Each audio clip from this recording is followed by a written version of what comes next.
Bismillahirrahmanirrahim. Assalamualaikum warahmatullahi wabarakatuh. Selamat pagi semua. Waalaikumsalam warahmatullahi wabarakatuh. Selamat pagi, Pak. Ya, gimana kabarnya nih semua? Sehat? Alhamdulillah sehat. Oke, alhamdulillah sehat. Semoga sehat selalu dan diberikan semangat belajar untuk hari ini ya. Ini kalau suara Bapak hari ini tidak terdengar, tolong diingatkan ya, soalnya koneksi sedikit kurang baik di sini. Oke, sebelum memulai pelajaran hari ini, siapa di sini ketua kelasnya? Yuk pimpin doa dulu, semoga kegiatan pembelajaran kita hari ini lebih berkah. Ya. Yuk, siapa nih ketua kelasnya? Saya, Pak. Oke, Devi Alvira, silakan. Baiklah, teman-teman. Sebelum memulai pembelajaran kita pada siang hari ini, baiknya kita berdoa terlebih dahulu. Berdoa selesai. Sudah, Pak? Baik, terima kasih Devia Alvira sudah memimpin doa kita pada pagi hari ini. Oke, sebentar ya sebelum memulai pembelajaran hari ini Bapak mau absen dulu. Coba di sini kita lihat siapa yang tidak masuk nih. Devia Alvira. Iya, Pak. Hadir, mau diabsen. Hadir, Pak. Oke, Nur Aziza hadir. Hadir, Pak. Senja Sekar Putri. Hadir, Pak. Oke, Yuliawati. Hadir, Pak. Oke, hadir semua ya. Mantap. Baik, gimana kegiatan sehari-hari selama pandemi ini? Semuanya aman, sehat? Sehat, Pak. Alhamdulillah. Alhamdulillah sehat. Oke, ini materi kemarin kita udah bercerita tentang teks biografi nih. Hari ini ada Bapak menyediakan sebuah teks. Coba Bapak share screen dulu ya, sebentar.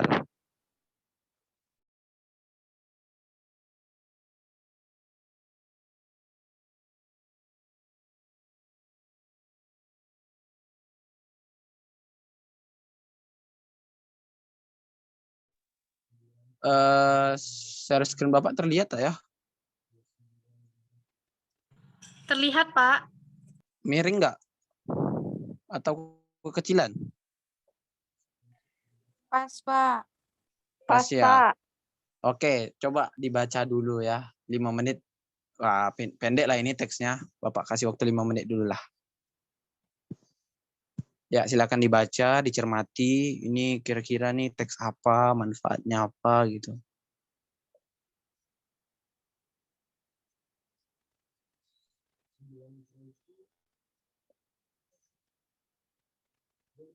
Oke, nanti Bapak tanya nih.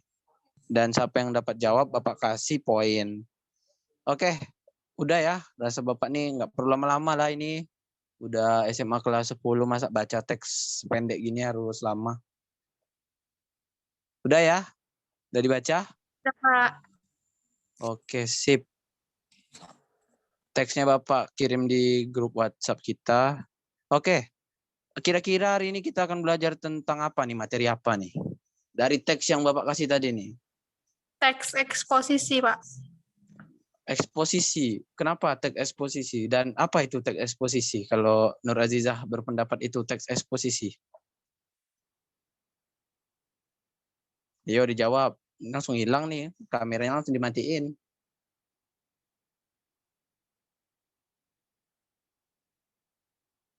Senja, Devi Alvira, teks apa tadi yang dibaca kira-kira?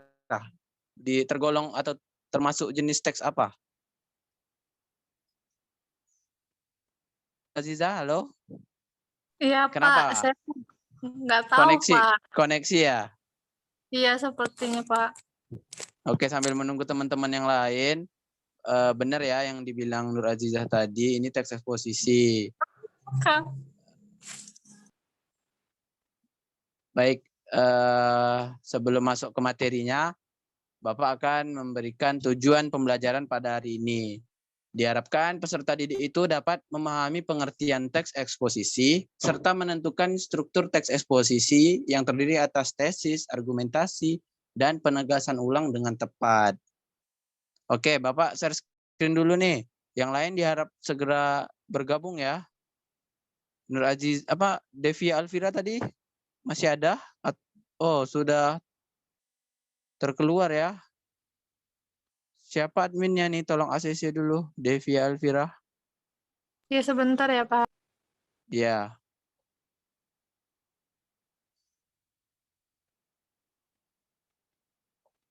Saya sambil share screen ya.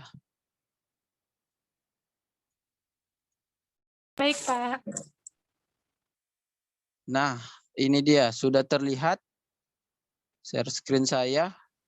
Sudah, Pak. Tapi lagi loading, Pak. Oke.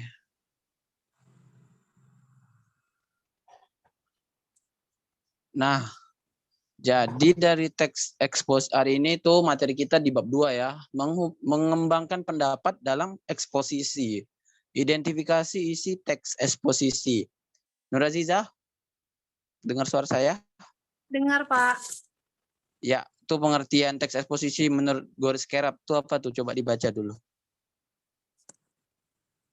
Pengertian teks eksposisi menurut Goris Kerap.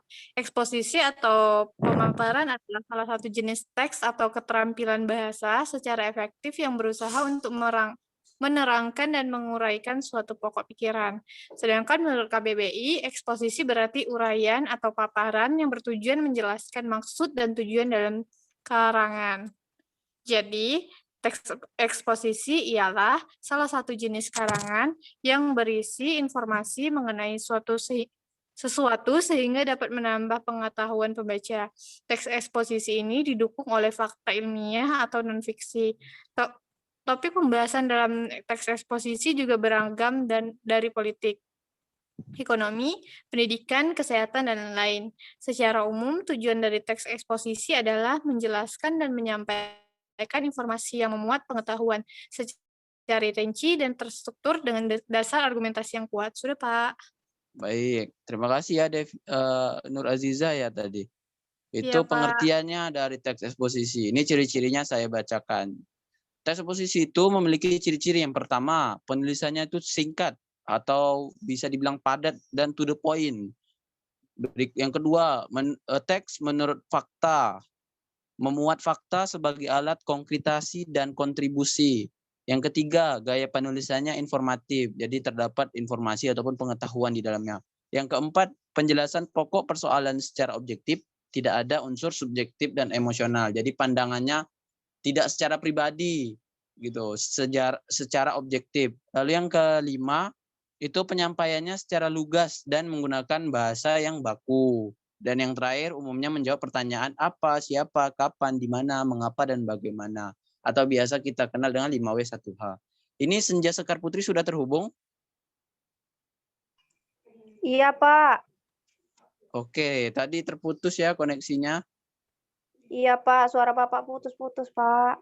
Oke, tidak apa-apa. Ini ada jenis teks eksposisi nih, coba dijelaskan ataupun disebutkan juga boleh secara ringkas. Silakan. Saya ya, Pak. Iya, siapa? Baiklah, jenis teks eksposisi. Eksposisi defini yaitu suatu paragraf eksposisi yang memaparkan definisi suatu topik tertentu. Yang kedua, eksposisi proses, yaitu langkah-langkah atau cara-cara untuk melakukan sesuatu dari awal hingga akhir. Yang ketiga, eksposisi ilustrasi, yaitu teks yang memaparkan informasi atau penjelasan-penjelasan tertentu dengan caranya memberikan gambaran yang sederhana mengenai suatu topik dengan topik lainnya yang memiliki kesamaan sifat atau kemiripan dalam hal-hal tertentu. Yang selanjutnya eksposisi laporan, yaitu paragraf eksposisi yang mengemukakan laporan dari sebuah berita atau penelitian tertentu. Kemudian eksposisi perbandingan, yaitu eksposisi yang gagasan utamanya disajikan dengan cara membandingkan dengan yang lain. Yang terakhir, eksposisi pertentangan, yaitu eksposisi ini berisi tentang hal pertentangan akan suatu hal dengan hal lainnya. Sudah, Pak? Baik, terima kasih ya Senja Sekar Putri. Itu tadi jenis-jenis teks eksposisi boleh dicatat ataupun materinya sudah Bapak kirim di Google Classroom dan grup WhatsApp ya. Nanti silakan dibaca-baca lagi.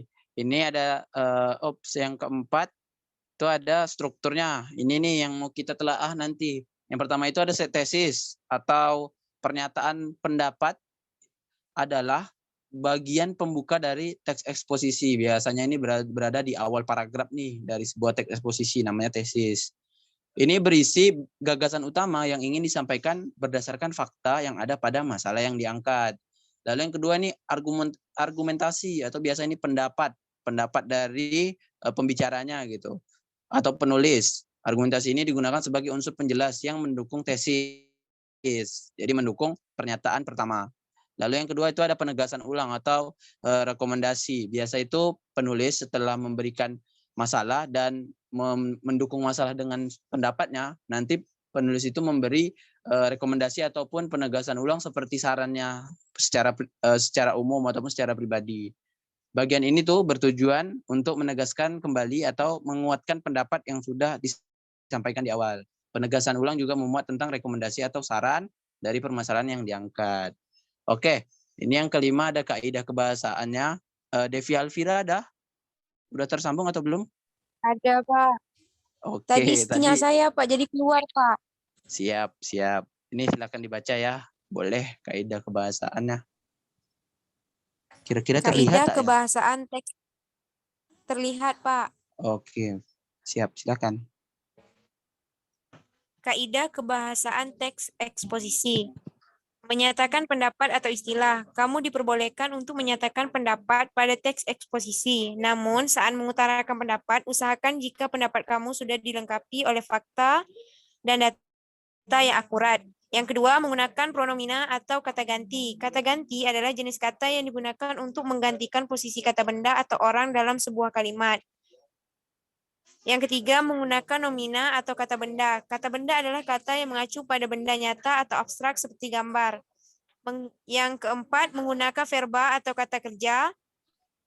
Verba atau yang biasa disebut kata kerja merupakan kata yang mengandung makna dasar perbuatan, proses, atau keadaan yang bukan sifat. Yang kelima, menggunakan konjungsi atau kata sambung. Jenis kata ini digunakan untuk menghubungkan antara kata, ungkapan, atau kalimat. Selain itu, konjungsi juga digunakan untuk memperkuat argumentasi dalam pembuatan teks eksposisi. Sudah, Pak?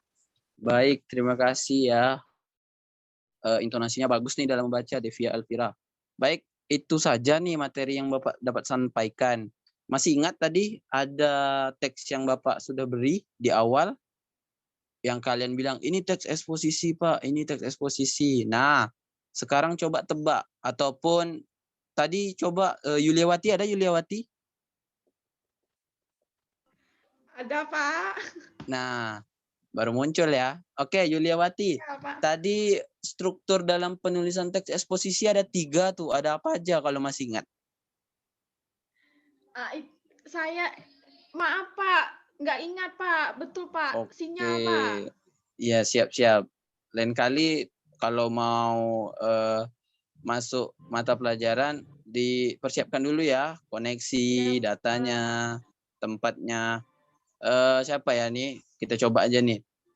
Senja, ingat tadi Senja Sekar Putri. Ada 3 struktur nih. Ada apa aja tuh? Struktur teks eksposisi. Yang pertama tesis, Pak. Yang kedua argumentasi. Yang ketiga penegasan ulang, Pak. Penegasan ulang. Coba kita dari Devi Alvira lah. Devi Alvira, ini ada 3 paragraf nih. Paragraf pertama itu depannya sejak zaman dahulu, paragraf kedua walaupun sejak dulu, paragraf ketiga tuh yang terakhir sudah sangat jelas. Nah, Devi Alvira, yang mana itu tesis? Lama ya, Pak, yang tesis. Yang mana? Ya, paragraf pertama. Iya, Pak. Kenapa tuh alasannya? kan dia di bagian mana mengemukakan permasalahannya gitu.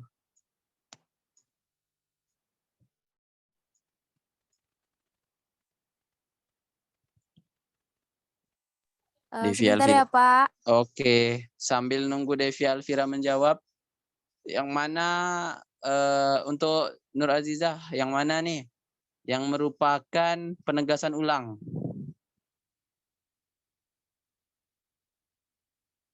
Nur Azizah. Ya Pak, paragraf kedua Pak, dari walaupun sejak dulu sampai yang bagian 3 sembelit itu Pak, karena dia menjelaskan tentang masalah yang diangkat dari paragraf pertama. Jadi itu penegasan ulang. Iya Pak. Oh, menurut Senja Sekar Putri benar itu penegasan ulang? Kalau menurut saya, Pak, paragraf ketiga, Pak, yang penegasan ulang. Oke, jadi yang paragraf kedua itu apa? Paragraf kedua itu mendukung dari tesis, yaitu paragraf pertama. Jadi paragraf kedua itu argumentasi, Pak. Oke, mohon maaf ya Nur Aziza, itu terbalik mungkin Nur Aziza. Paragraf terakhir itu penegasan ulang benar yang dikatakan oleh Cika, karena di situ menyebutkan kembali manfaat dari tanaman lidah buaya ini. Terus di paragraf kedua itu benar kata Senja Sekar Putri bahwa itu merupakan bagian argumentasi, di mana pendapat-pendapat penulis dan dituliskan di situ sesuai fakta. Oke, kita tunggu nih yang tesis tadi gimana ya, Devi Alvira ini. Kenapa disebut tesis? Udah dapat, Pak. Oke, kenapa tuh? Itu tesis itu seperti bagian awal, Pak, seperti pengenalan isu atau pandangan penulis apa yang lainnya, Pak. Jadi setelah adanya tesis dibuat oleh argumentasi kemudian dilanjutkan ulang dalam teks Pak. Oke, terima kasih ya Devi Alvira. Baik, itu saja nih yang dapat Bapak sampaikan. Untuk tugas sudah Bapak input di Edmodo. Nanti silakan dilihat saja ya. Jadi siapa nih yang dapat simpulkan ya? Ya Yuli, hari ini kita belajar tentang apa Yuli? Coba simpulkan dulu. Oh iya nih Yuli Bapak kasih waktu berpikir dulu lah sebelum menyimpulkan. Bapak input dulu, Bapak beritahu tugasnya. Masing-masing mencari teks eksposisi, temanya bebas, pendidikan, ekonomi, sosial, dan tentukan strukturnya ya. Mana tesis, mana argumentasi, mana penegasan ulang. Kemudian ditentukan lagi kaidah kebahasaannya. Bisa dipahami? Bisa, Pak. Ini buatnya Oke. berkelompok individu, Pak. Individu, tugasnya bebas. Maksudnya itu temanya bebas, mau tentang politik, pendidikan, ekonomi, dikumpulkan itu pokoknya 1 hari sebelum mata pelajaran bahasa Indonesia dengan Bapak nih lah pokoknya. Ini hari apa? Ini hari Jumat ya. Nah, hari Jumat berarti dikumpulkannya hari Kamis. Dikumpulkannya boleh di WhatsApp grup ya. Jika teman-teman yang masih di desa itu kesulitan jaringan untuk mengupload di Google Classroom, boleh japri Bapak saja. Oke? Pak. Paham, Pak. Paham. Oke, Yuliawati. Jadi apa tadi Yuliawati? Kesimpulan kita belajar hari ini. Yuliawati. Oke, mungkin masalah koneksi ya. Jadi Nur Azizah kita hari ini iya biasa itu. Sabar aja lah ya. Nanti kalau ada offline kita bisa bertatap muka lagi. Oke, Nur Azizah hari ini kita belajar apa? Jadi hari ini kita belajar tentang teks eksposisi. Jadi teks eksposisi adalah teks yang berisi pemaparan informasi nyata, Pak. Biasanya didukung dengan fakta dan argumentasi penulis. Seperti itu, Pak. Oke, benar ya. Jadi teks eksposisi ini Bapak kuatkan kembali biar lebih sepemahaman kita bahwa teks eksposisi merupakan teks yang isinya itu pemaparan yang berisi pemaparan beberapa informasi yang akan menambah pengetahuan kita didukung oleh data dan fakta yang data yang berupa fakta yang valid, lalu disusun menggunakan bahasa yang baku. Nah, itulah tadi identifikasi isi dari teks eksposisi tersebut. Masih ada yang kurang jelas? Ada yang mau bertanya? Silakan. Sudah jelas, Pak. Oke, sudah jelas ya. Baik, tadi siapa nih yang buka dan mimpin doanya? Devi Alvira ya. Pak. Baik, sebelum menutup, Ya, Devi Pak. Alvira silakan tutup dengan doa. Baiklah, untuk mengakhiri pembelajaran kita hari ini, baiknya kita berdoa agar ilmu yang kita pelajari bisa kita gunakan. Berdoa dimulai. Berdoa selesai. Ya, Pak. Baik, terima kasih Devi Alvira, terima kasih anak-anak Bapak semua. Demikian yang dapat Bapak sampaikan, terlebih dan terkurang Bapak mohon maaf. Jangan lupa tugas yang sudah Bapak upload di Google Classroom dan Bapak sebar informasinya di grup WhatsApp kembali. Dibuat tugasnya, dikumpulkan. Yang mendapat poin tadi sudah Bapak catat. Devia Alvira, Senja Sekar Putri, dan itu saja yang dapat Bapak sampaikan. Jadi tetap jaga kesehatan ya. Jangan keluar-keluar dulu. Semoga kita dapat dipertemukan kembali, dapat tatap muka kembali. Tetap menjaga dan melaksanakan 3M ya. Cuci tangan, jaga jarak, dan menggunakan masker kalau berpergian. Oke. Terima kasih anak-anak Bapak semua. Assalamualaikum warahmatullahi wabarakatuh. Selamat pagi. Sampai jumpa minggu depan. Waalaikumsalam warahmatullahi wabarakatuh. Pagi, Pak. Kembali, Pak. Pagi. Ya, semangat, tetap semangat. Bapak end meeting ya. Ya, Pak. Ya, Pak.